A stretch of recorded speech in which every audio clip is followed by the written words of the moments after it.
I want to talk about in 2017 or 2018.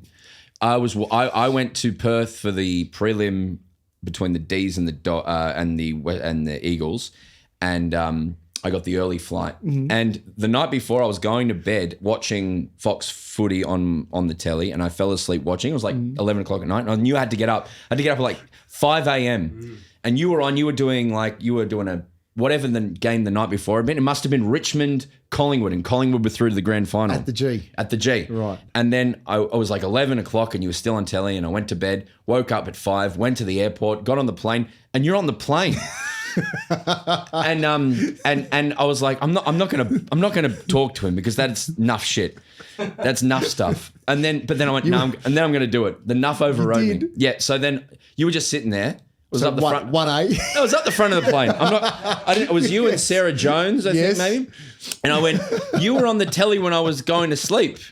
And then you smiled and said something funny back. I wouldn't have been funny, but I would have said something. But it was like, it really struck a chord with me because you were like what people see of you either when you played or in the media, you are always smiling and happy. Is this a joke? Or how are you so I don't positive? put it on. No. It'd be too hard to put it on, wouldn't it? How come you're such an outgoing... I just always... Well, I love footy. That's my number one, right? So that's why I've always sort of been up and about in that footy environment. I do have my moments. Don't worry about that, like we all do.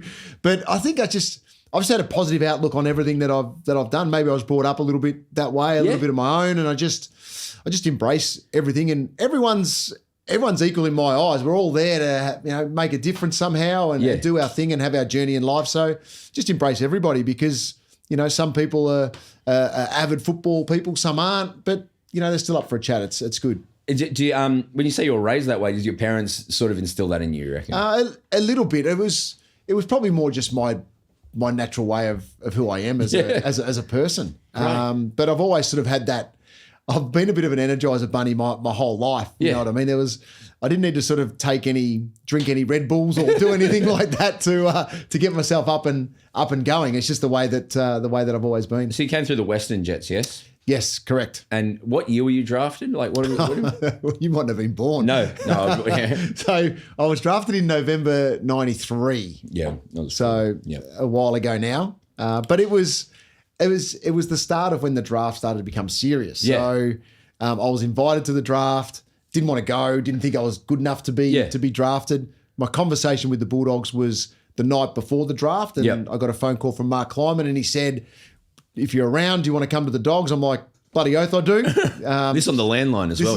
This is on the landline, yeah. This is on the home phone. So I spoke to about maybe 12 clubs in that lead up. I remember because in my early years of watching the footy, I remember the draft maybe being on Channel 7. That's right, it was. Yeah, and it would more just be like a photo of someone or just text and their height. Yep. So what was the actual draft? Geez, there'd be stuff these days that you can't even put the height up anymore. Now you've got because you've covered a few drafts as well now, haven't you? There's always like a Peking duck song or like a cool trendy song, and they're all in the room and they're all having a great time. But yeah, what was the draft combine like in the 90s? Oh no, I didn't go. Didn't have one. Nothing. So the way it worked when I was coming through was, and I'm sort of glad it didn't because I was good at it. Athletic, I was good, but I had no flexibility, right? And the big test back in the day was the sit and reach test. Sit and reach? Sit and reach, which was basically there's a board and you'd try and go past your toes and how far you go. They'd measure it in centimetres past the point of your toes. I was like negative 35. Like I can't get to my shins, right? So I'd go to, I did testing at Essendon. I did testing at a couple of other clubs and the running stuff was fine. But when it came to the strength or the flexibility, I was strong. I was no good, right, as a youngster. Right. So that I think that played against me a little bit. The good thing about the Dogs is they didn't do any testing, right? So what do you mean? They just honestly, they just rang me the night before and said, "Will you come if you're available?" I'm like, "Absolutely." So someone had been watching you clearly. Well, they do. It was around that time where scouting was always a big part of it, but it just started to go to another level where the draft was televised.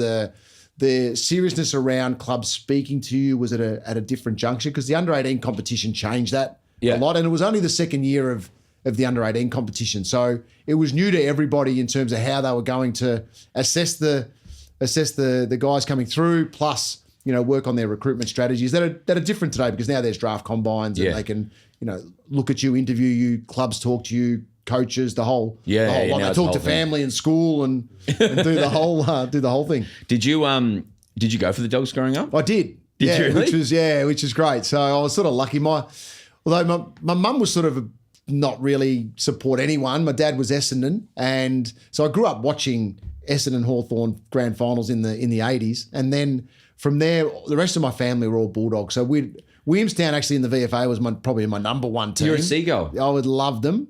We'd go watch them all the time. The Williamstown Seagulls have. I know people who go for Footscray go for the Doggies. Yes, but they spiritually go for the Gulls. That's it. And you go out to that ground and it's incredible. It was phenomenal growing up there. What's the history of the Williamstown Seagull? Why were they never a VF, like an AFL team?